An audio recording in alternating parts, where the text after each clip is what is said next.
In New York, a pimp dismembers a body after watching the TV show Dexter for tips. In Florida, a 34-year-old woman violently robs her 73-year-old date in a scheme with her ex-boyfriend. And in Saudi Arabia, we cover some unbelievable execution methods. Wow. These stories and more are coming at you today, Thursday, March 7th, on Real Life Real Crime Daily, and I'm Jim Chapman. I'm Woody Overton. And I'm Mike Agavino. Thirsty Thursday. Thursday. Woody, you got your Wisconsin boys coming in they'll today? Be in this evening. They sure will, and it'll definitely be a thirsty Thursday. And Friday and Saturday and Sunday. Right. Yeah. Those boys can drink. So. Well, which means Monday, you're going to get yourself a little help, right? A recess mood. That a boy. Right. We'll get you right on that on Monday. Break, so we record on Tuesday. Start pumping a lot of that stuff that Jim's never heard of into you. That's right. The all the different flavors in a sample pack. Just get it with code. You know what? I didn't tell you. It's code RLRC. It's always code RLRC. Right. It's take a recess /RLRC. There you go. For 15% off your sampler pack. But we also have a friend of the show coming in to give us a wellness treatment via IV.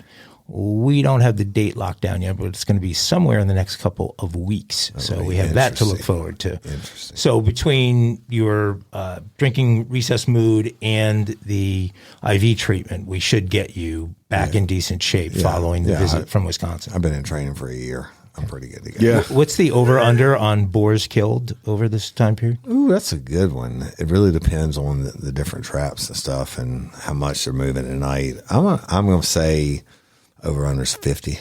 50. Okay. I hope. I'd say there's a Well, good you know shot what? of that. If I was shooting, it'd be 50. What's the average weight of those things? What do they weigh about? Shit, they go from 5 pounds to 400 pounds. 5 pounds? 5 pounds to Like 400 like a rat boar? You kill a take 5-pounder? Man, you take the thing, put it, and skin it out, and stuff it full of bacon and pineapple and Make it some boudin, and crackling. put the whole thing on the pit and smoke it. Oh my God, that's a Couchon delay. I learned so much on this show. The 400 pounders, that's for hanging and aging and cutting up and making pork chops. Does he go down on one shot, the 400-pounder? If you Woody Overton, he does. Where does Woody Overton hit him in order for him to go down in one shoot shot? him in the ear. Look, and they'll charge you, too. They're not like hunting and running away They're from the you. You most shoot at them, destructive. they come at you. They have no natural predators. The most destructive animal, period. I mean, but we don't.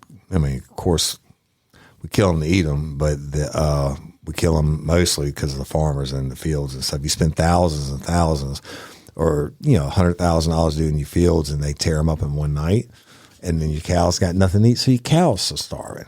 Yeah. I'm doing a public service. In Wisconsin, half the state of Wisconsin is coming to help me. Bro, we got to get Mike hunting. Now, what part of the state exactly will you be for that?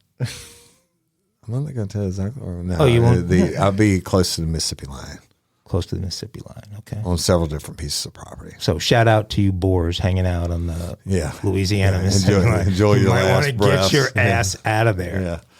Well, it's all good, and it'll be a good time.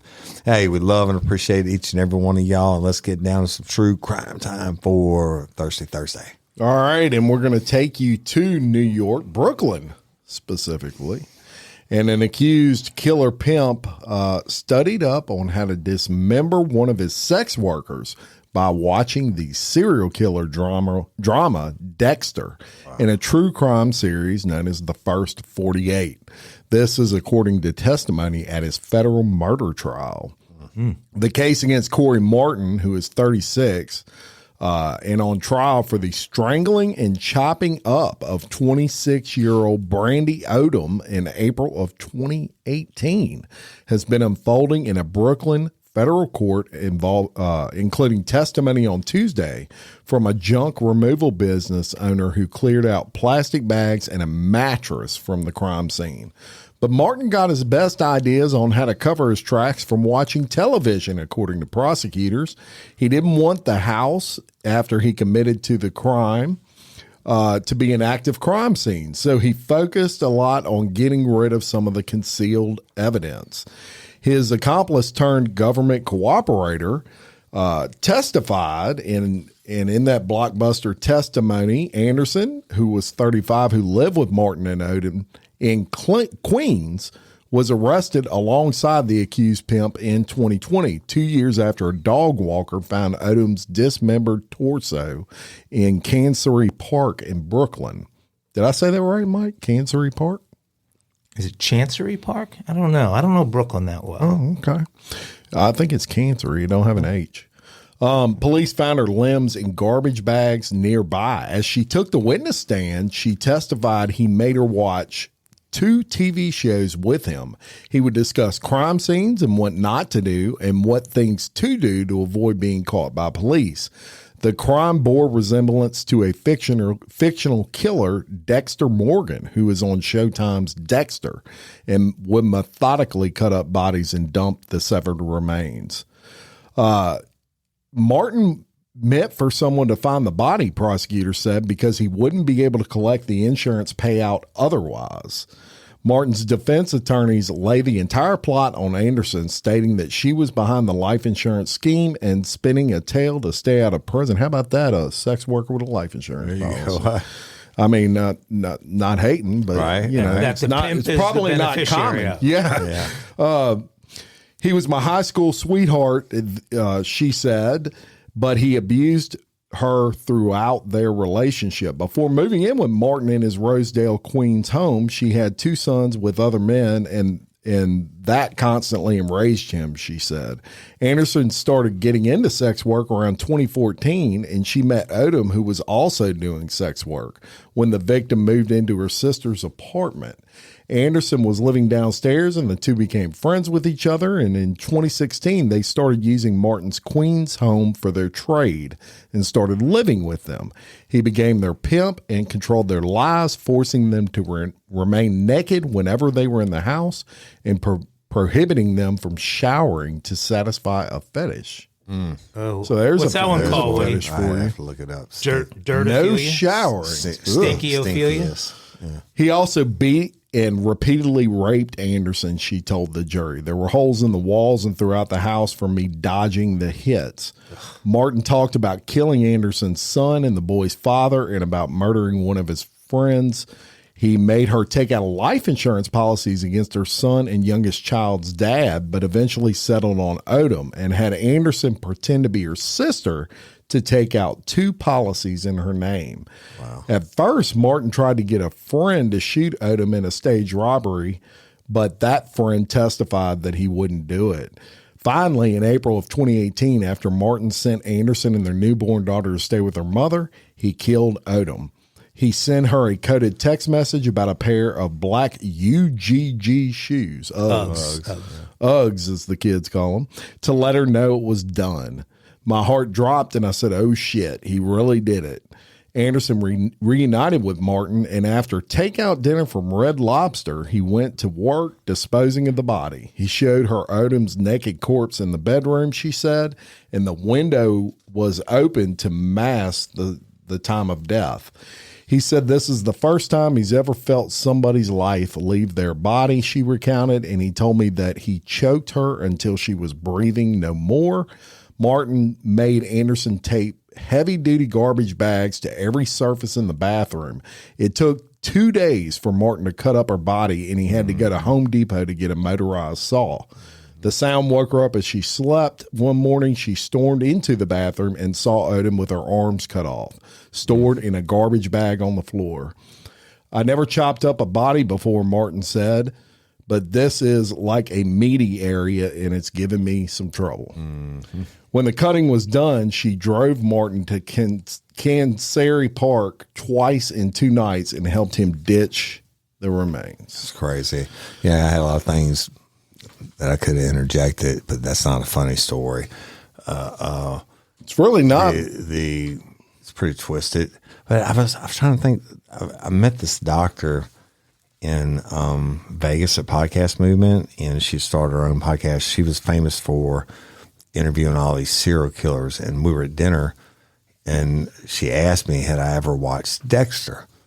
And I'm like, no, I didn't even know what it was. But she told me, she said it's about this guy's a serial killer or whatever. I've never seen it, but he's a CSI. That's what it is. He's a forensic guy that's a serial killer. Yeah. And so he knows how to get away with it.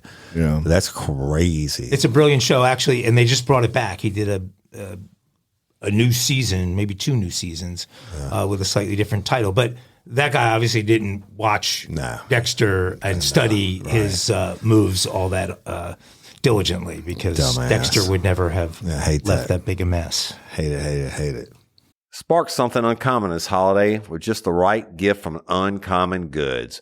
The busy holiday season is here, and Uncommon Goods makes it less stressful with incredible hand-picked gifts for everyone on your list, all in one spot. Gifts to spark joy, wonder, delight, and that's exactly what I wanted feeling. Hey, y'all, I ordered a super cool piece. It's a candle with a sculpture of an LSU's Tiger Stadium on top of it.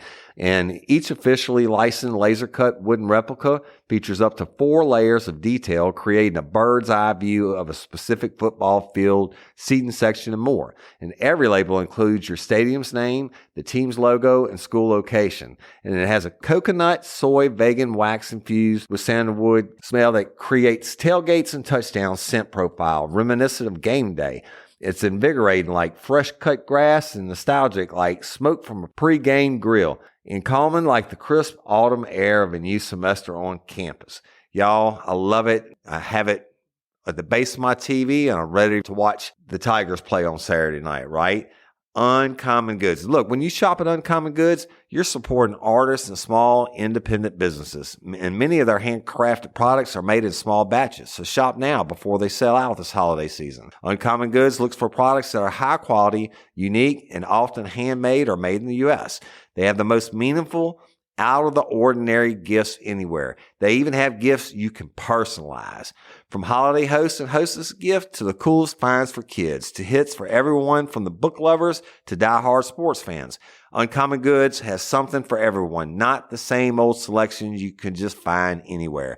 And with every purchase you make at Uncommon Goods, they give $1 to a nonprofit partner of your choice.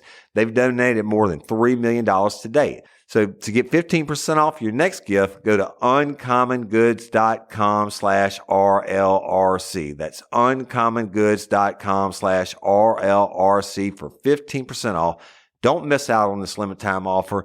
Uncommon Goods, we're all out of the ordinary.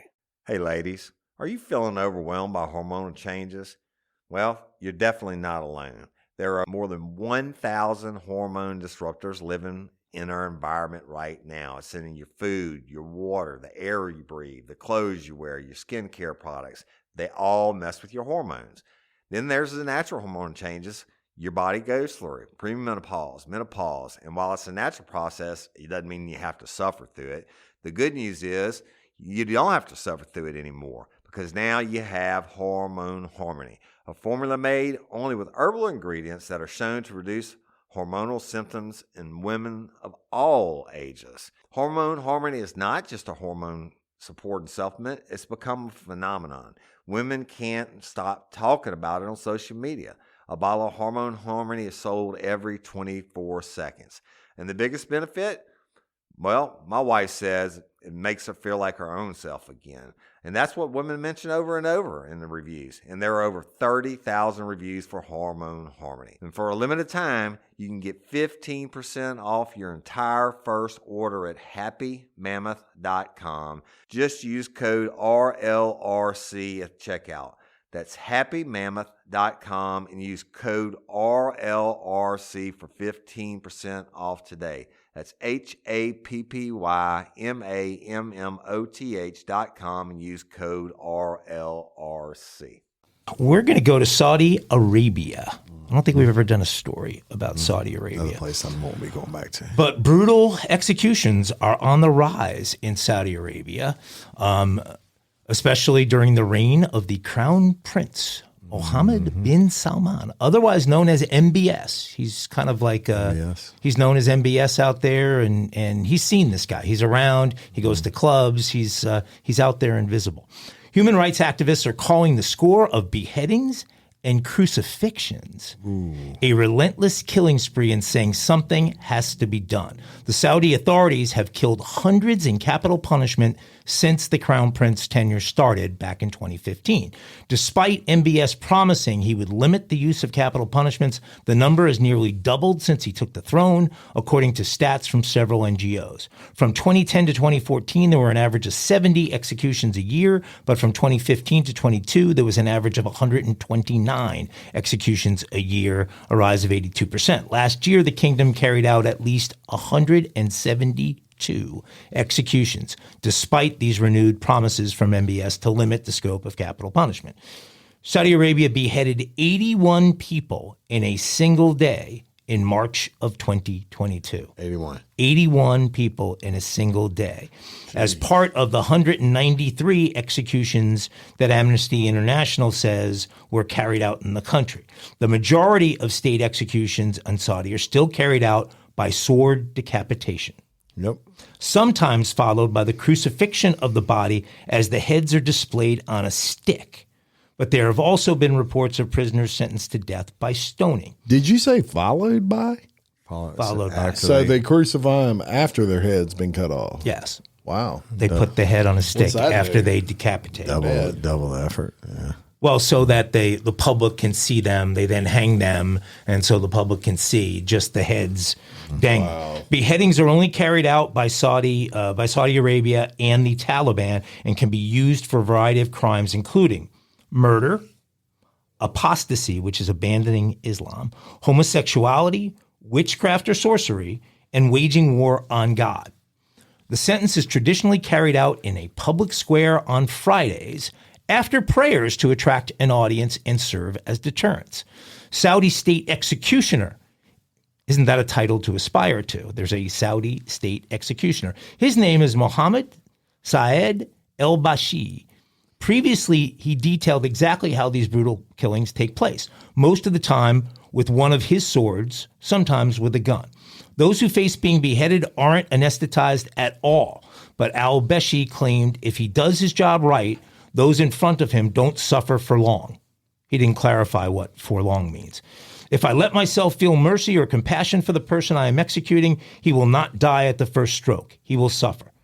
If the heart is compassionate, the hand fails. It can take 2, 3, 4, or 5 strokes. God knows how many. He might not even die, the executioner said in an interview with a Lebanese TV channel. The executioner is giving interviews to the news media. He said, when prisoners get to the execution square, the one in the center of the capital city of Riyadh is locally known as Chop Chop Square. Chop chop. Their strength drains away before he beheads them. Al-Bashi said he would also carry out limb amputations, a punishment he said is outlined in the Quran for thieves. He would cut off a hand or a hand and a leg for which the condemned person only receives local anesthesia. I use a special sharp knife, not a sword. When I cut off a hand, I cut it from the joint. If it is a leg, the authorities specify where it is to be taken off, so I follow that, he explained. The father of 7 shockingly involves his family in his work by letting his children clean his bloodied sword after the beheadings. He said he's proud that his son is following in his footsteps after training to be an executioner, already taking on the family legacy from his father. Al-Bashi told Arab News about his first execution back in 1998. There are many people who faint when they witness an execution. I don't know why they come and watch if they don't have the stomach for it.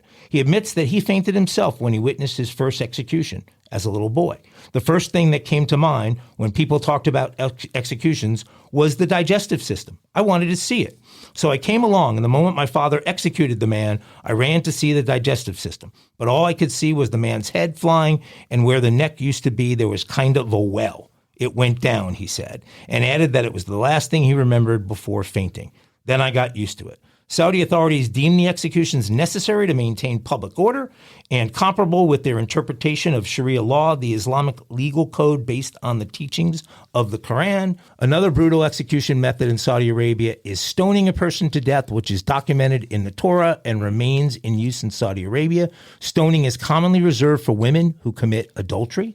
The accused are placed in holes before a truck unloads hundreds of rocks onto them. The kingdom has been routinely criticized for its prolific use of capital punishment, especially since the de facto ruler, MBS, is seeking to transform the world's biggest crude oil exporter into a business and tourism hub. Activists say the kingdom's continued embrace of capital punishment undermines the image of a more open, tolerant society that is central to MBS's vision of the 2030 reform agenda.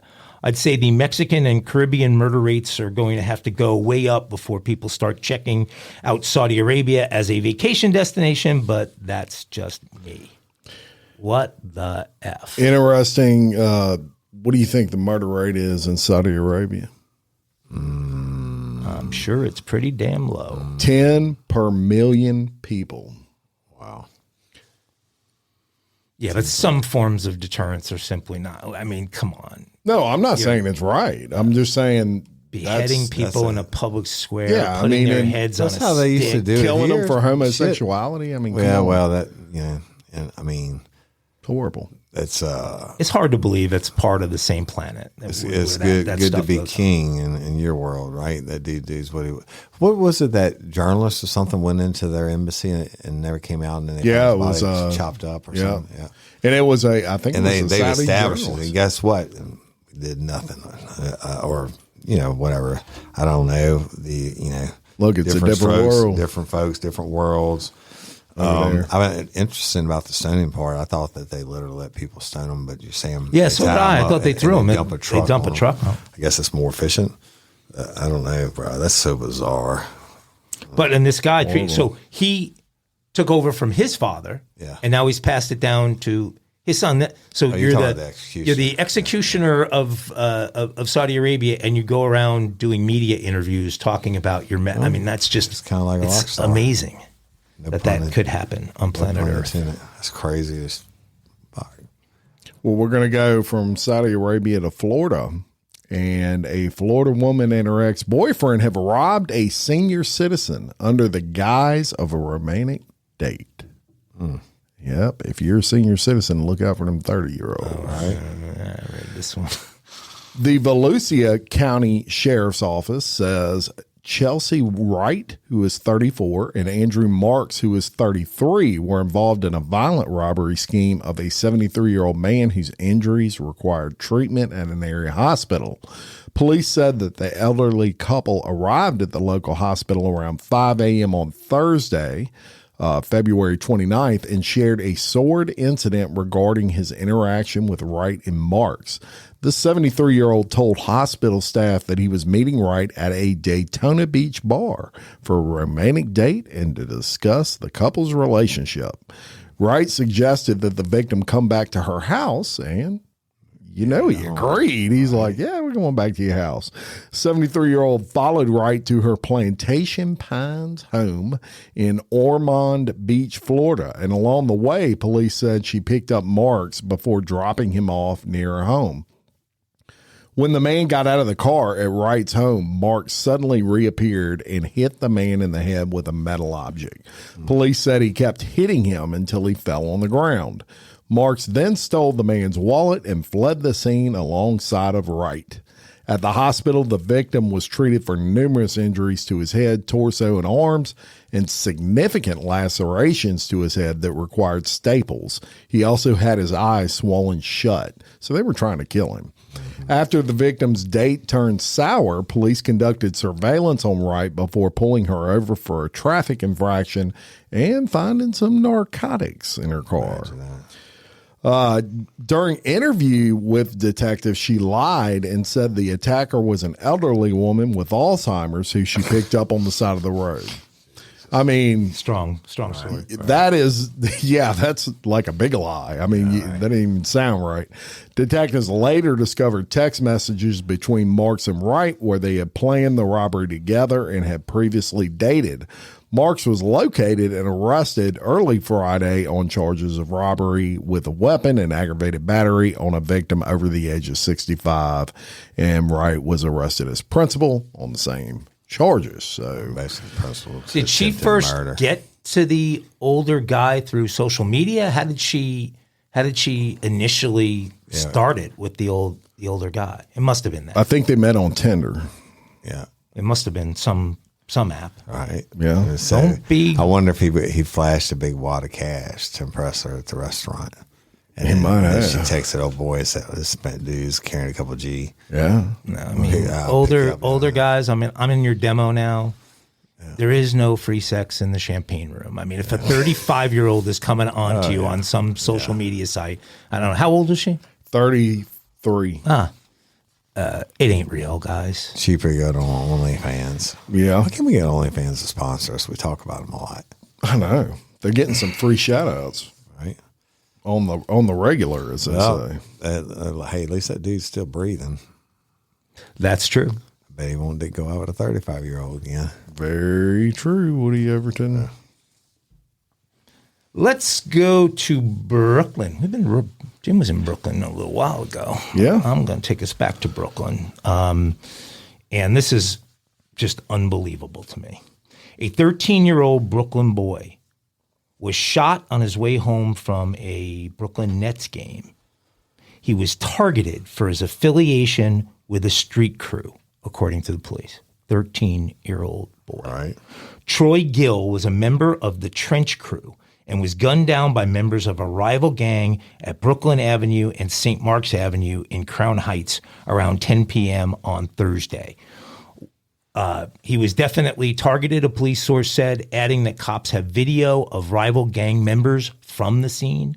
Gill had just returned to his neighborhood from the Barclays Center in an Uber, according to the cops. He was alone when he was shot and frantically called for his mom to tell her before he collapsed about 2 blocks away. An ambulance rushed him to Kings County Hospital, but the teen couldn't be saved. 4 bullets struck Gill in the chest and arm. A woman who lives in his building said his heartbroken mother was too distraught to talk. Naya Edmonds, who lives in the building next to the scene, said she had just ordered food when she heard a barrage of bullets, and it sounded like they were shooting back and forth at each other. The 28-year-old said, when I found out it was a 13-year-old, I was like, all those shots and a 13-year-old kid.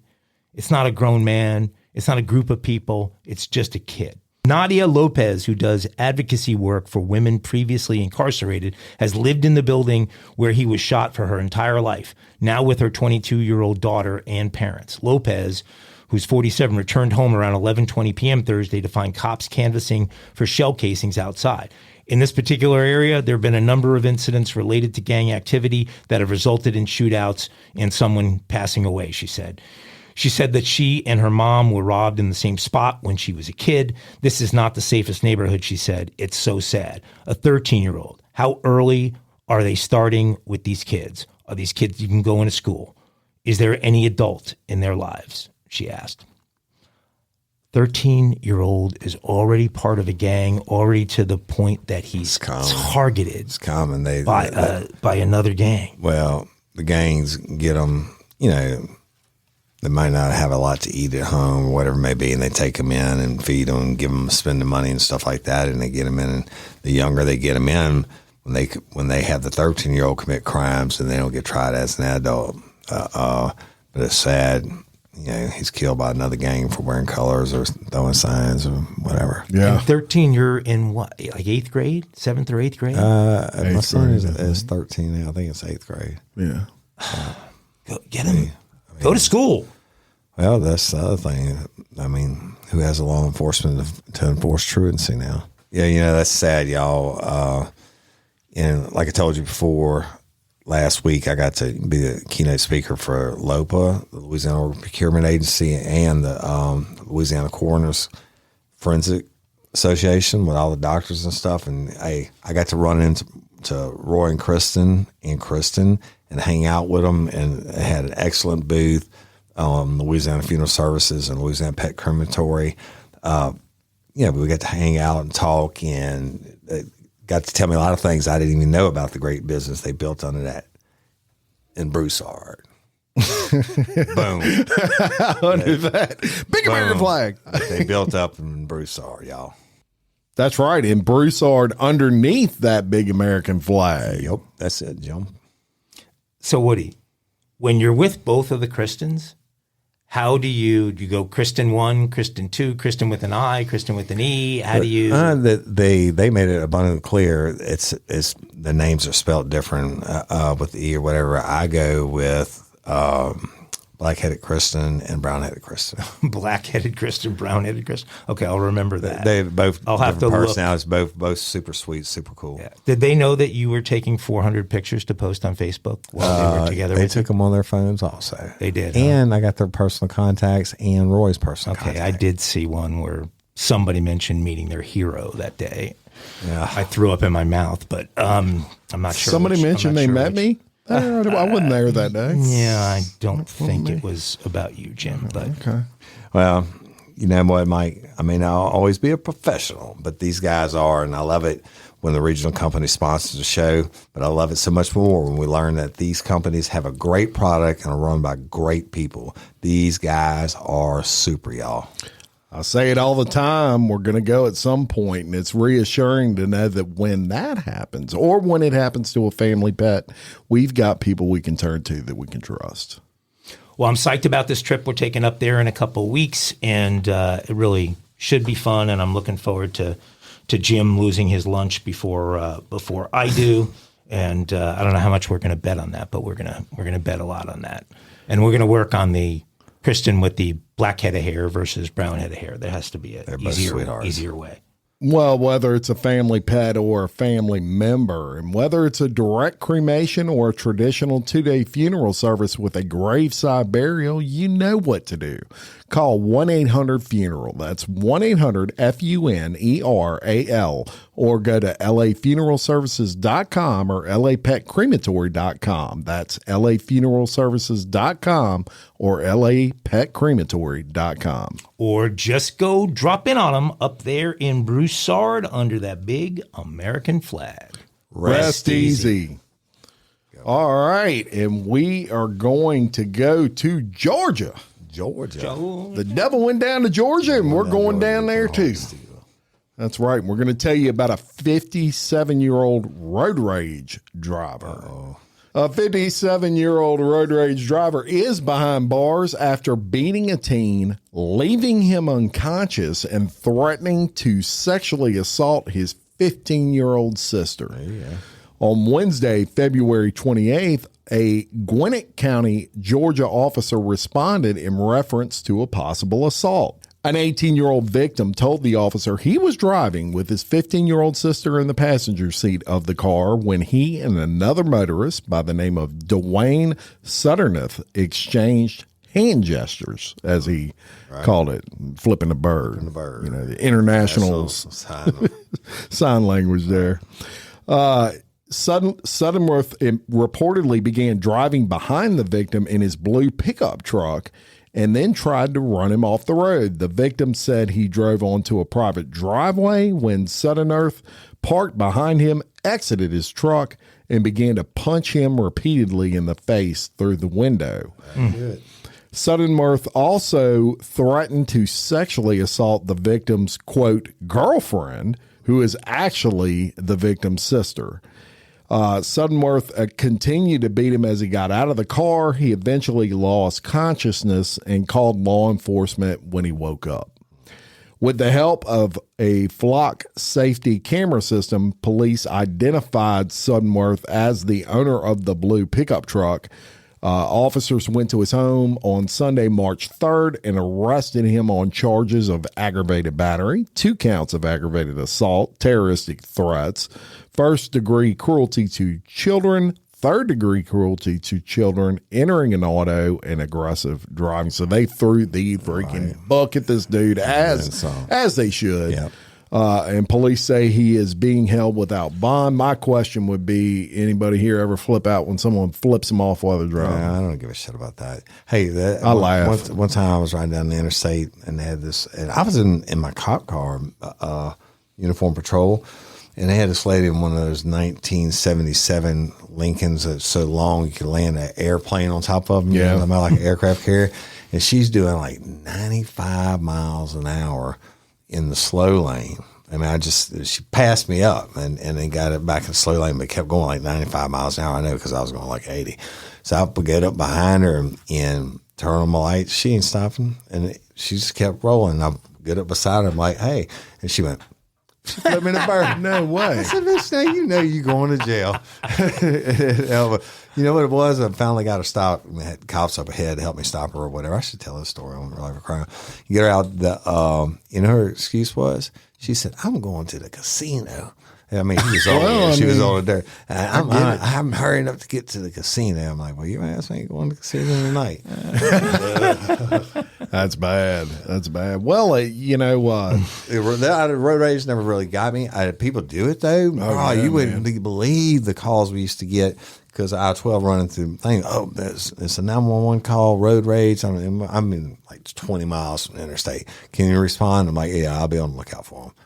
Yeah. Well, and they just had a guy kill another guy right here in Livingston Parish. That's like a over a road rage incident. He was in the right. The other guy raged on him, and he shot him when the guy came in his car. Look, it happened every day in California because I mean, you would not believe how bad the traffic gets at points, and people get in situations where they have to be somewhere and they're completely effed, and then they will break every rule that they'll drive on the median. You have people that do all kinds of things to allow them to get into the HOV lane, whether it's mannequins in the passenger seat or what have you, all this kind of stuff. But every now and then it gets nuts. The motorcycles are like one of the most dangerous things because those guys are just weaving through, and if you don't see them coming and you just happen to slide a foot or a foot and a half over to the right or left of center lane, you might clip one of them. I mean, it just that's on them. Nuts. There was something you mentioned there about camera. Like, did you say flock safety? Something? Yeah. What is that? I think it's like cameras that they have. They have these in New Orleans as well, and they're just like cameras that sit on light poles. And they're in areas where there's typically high crime is where you'll see them. And they're essentially, it's not a Big Brother thing. They're not freaking popping people for smoking weed. Yeah, they go back and look at it after if there's been a violent crime or a robbery, even if it's several blocks away. They can try to develop suspect vehicles by what. That's like CCTV is in UK and stuff, something like that. Yeah. Hey, y'all, let me tell you about Gobble. All Gobble meal kits are pre-prepped. That means less work for you and less waste in your kitchen. Their meal kits include everything you need so you can save time at the store or just skip that trip entirely. I got the box in and I had 3 different meals. I had a Kung Pao chicken, crispy fish tacos, and a beef bourguignon, however you say it. But let me tell you about the classic beef bourguignon. Look, it came with beef pot roast and a beef broth concentrate, red wine demi-glaze, cremini mushrooms, cipollone onions, mashed potatoes, baby carrots, and rosemary thyme butter. It was so easy to make. Literally like 15 minutes it took Cindy. And let me tell you something. And all the dishes were fire, but this thing was like a taste explosion in my mouth. It's just unreal. We got to spend more time together and more time doing the things we love because everything came in this one single box right to my door. So see what a difference Gobble will make for your household. Right now, they're offering my listeners a fantastic limited time deal. You get $120 off across 4 boxes plus free shipping and free cookies. And let me tell you, those cookies, I ate one that was sin baked and it was delicious. Go to gobble.com/real life. That's GOBBLE.com/real life for $120 off your first 4 boxes. This offer is not available on the home site, so don't miss out. This is genius. It's taste explosions in your mouth like you never had. So there you have it. There you have it. Okay. Well, let's go to Cali, since we were just talking. LL Cool J went there. Cali. According to the El Cajon police, a dentist was shot and killed at his California office Thursday by a, quote, disgruntled former patient who planned out the slaying weeks in advance. Mohammed Abdul Karim, age 29, allegedly stormed into Smile Plus Dentistry and Orthodontics wearing all black clothing around 4:15 and began opening fire. The gunfire struck 2 adult men and 1 adult woman. The gunman then hopped in a U-Haul pickup with Arizona plates and fled the scene. First responders arrived within just 2 minutes, but one of the men died at the scene. The others were rushed to the hospital in serious but stable condition. Though police did not name the victims, the deceased was identified as Dr. Benjamin Harouni, a Jewish dentist who worked at the dental practice owned by his father. Receptionist Yoreli Carrillo, age 28, and a man in his 40s were the other victims of the shooting. The shocking shooting spurred a manhunt for the U-Haul and Abdul Karim, who police described as armed and dangerous in an active shooter alert warning. He was captured roughly 5 hours later when a citizen reported the rental truck abandoned in San Diego. Abdul Karim was found nearby along with a loaded handgun and several loaded handgun mags. The shooting appeared to have been planned weeks in advance. Records show that Abdul Karim legally purchased the handgun 2 weeks prior to the incident and rented the U-Haul 1 hour before allegedly gunning down his ex-dentist. While the exact motive behind the shooting remains under investigation, it's believed that Abdul Karim was a disgruntled former customer. While the victim of the shooting was a member of the Jewish community, police say they have found no evidence that this was a hate crime. Smile Plus Dentistry lists Harouni as one of 3 doctors who work for his father, Jack, who owns the El Cajon-based office. Abdul Karim was booked into a San Diego jail on felony charges, including 1 count of murder and 2 counts of attempted murder. He's being held without bail. This is tragic, and I'm not trying to take away from that, but it sets a new bar as far as being a disgruntled customer of a dentist. I mean, what could the dentist possibly have done to? I mean, he's a dentist. But I don't know. See, I'm thinking more likely financial than pain caused by a treatment. Right? I don't know. The highest suicide rate in the U.S. is dentists. Yeah. Is it really? Yeah. And I don't know why we do it, but I guess they're gonna find out. I mean, nothing's safe. Yeah. Shit, I don't know. All right. Well, look, there's been I guess a post that's kind of went viral on Instagram, Facebook, and all that. And it has to do with when cops retire. And I read it the other day, and I thought it'd be good to read this on the show. Kind of reminded me of our co-host here, Woody Overton. So, and this came from a retired cop, and he wrote a little kind of a synopsis of what these retired cops go through. And he says, when a good cop leaves the job and retires to a better life, many are jealous. Some are pleased, and yet others who may have already retired wonder. We wonder if he knows what he's leaving behind, because we already know. We know, for example, that after a lifetime of camaraderie that few experience, it will remain as a longing for those past times. We know in the law enforcement life there is a fellowship which lasts long after the uniforms are hung up in the back seat or in the back of the closet. We know even if he throws them away, they will be on him with every step and breath that remains in his life. We also know how the very bearing of the man speaks of what he was and in his heart still is. They're the burdens of the job. You will still look at people suspiciously, still see what others do not see, or choose to ignore, and always will look at the rest of the law enforcement world with a respect for what they do, only grown in a lifetime of knowing. Never think for one moment you are escaping from that life. You are only escaping from the job and merely being allowed to leave active duty. So what I wish for you is that whenever you ease into retirement, in your heart, you never forget for one moment that blessed are the peacemakers, for they shall be called the children of God, and you are still a member of the greatest fraternity the world has ever known. There are those who think they understand, and then there are cops. That's amazing. Where did that come from? That was a post that's kind of went viral online, a retired cop.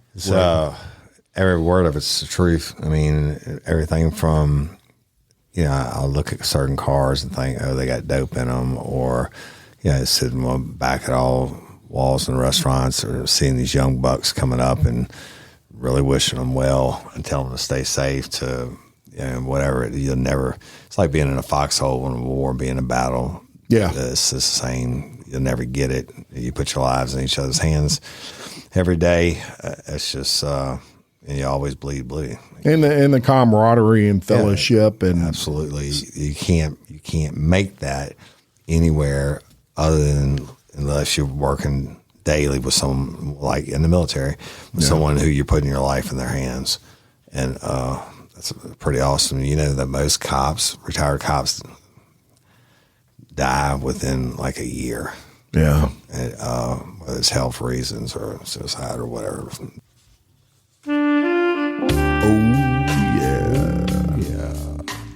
Kinky crimes for Thursday. And y'all, Jim, I'm not stealing your story. This could have been a Mile High crime. Only Mike steals my stories. Right, but this was just a little too kinky. So a woman has been arrested after walking through Miami International Airport in nothing but dark blue underwear. Oh, she was first great spotted, choice of color, by the way. Right, that's my favorite color. She was first spotted strolling past baggage claim, singing aloud to herself. The woman proceeded to remove all items of clothing, exit the airport building, and mount, wait for it, a police car. There you go. Before Now we're taken getting into kinky. custody, right? Bizarre airport incident was captured on the video phones of bystanders, showing the entire episode, which happened Wednesday shortly after midnight. A woman who was seen serenely walking through arrivals did not appear to be in distress. Composed and possibly delusional, she was later filmed sat in a lotus position, fully naked on the roof of a police Oh, I bet there was many cell phones. Yes, out these filming this one. It's a shock. In fact, you wouldn't believe what you're looking at. It looks as if it isn't real, travelers said. Airport police said that the woman who is from outside Florida State was submitted for mental evaluation. You think? The airport did not say whether she had arrived as a passenger. When spoken to, the woman was reportedly incoherent and delusional.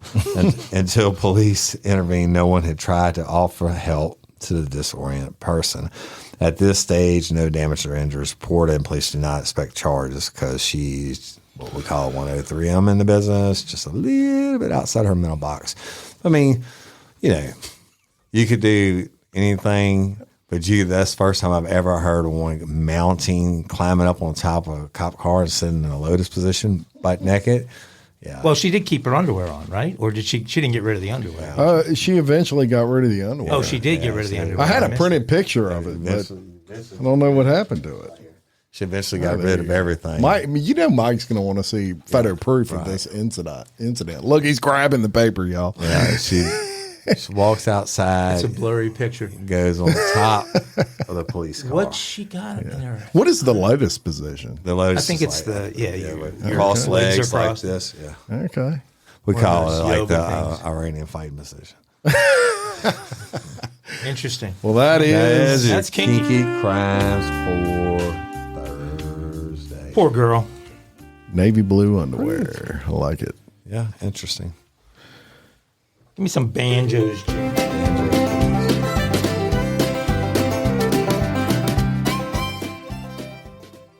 Okay, I've got a special Dumb Criminals today. All right. It's a Hollywood Dumb Criminals. Here we go. You guys both know the Biebs, right? The who? The Biebs. Justin Bieber. So you're on first name base with him, like, The He's calling the Biebs? The Biebs lived in my hood for a while. did he? Yeah, he lived in my neighborhood for a while. But I mean, you guys aren't fans? I mean, No.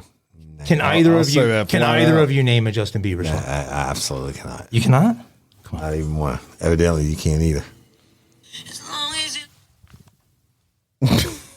Or operate a phone for that matter.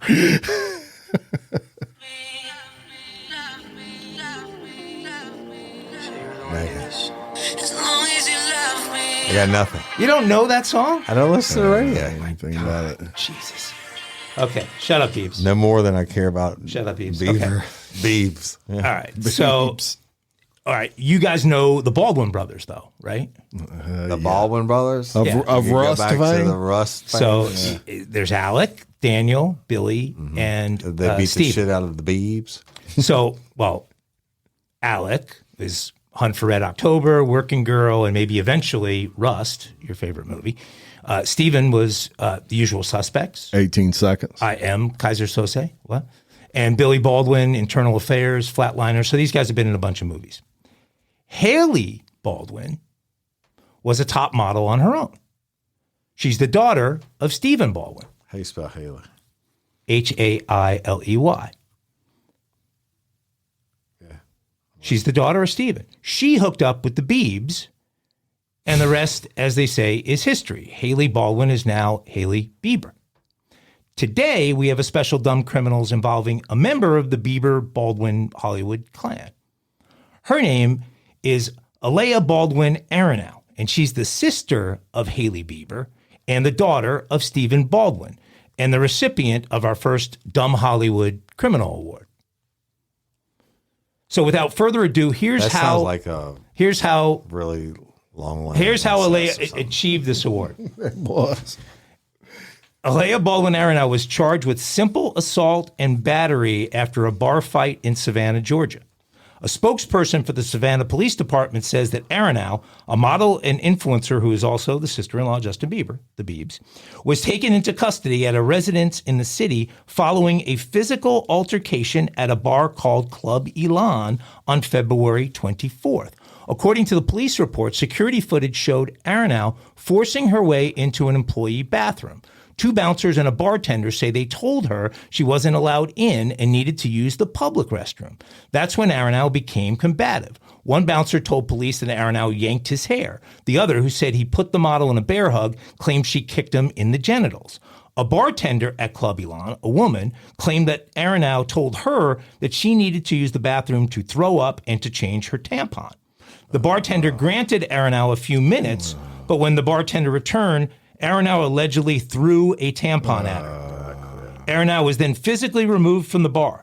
Police say that when they received a call from Aronow, who said she had been forcibly removed from the bar, when speaking to police, Aronow at first denied throwing the tampon at the bartender, but later recanted and admitted that she had thrown it. When asked about her alleged physical confrontation with the bouncers, Aronow claimed she was acting in self-defense. She was also charged with battery and criminal trespassing. As a tribute to his sister-in-law, Justin Bieber, as announced in his next release, will be a song with only banjos as the accompaniment. Tossing tampons Stop. in Hollywood. That's quit. That is like recess, no class. Right? Yeah. Well, the but the dad is a Baldwin dad, and Like a shit. the Biebs, you're tossing tampons.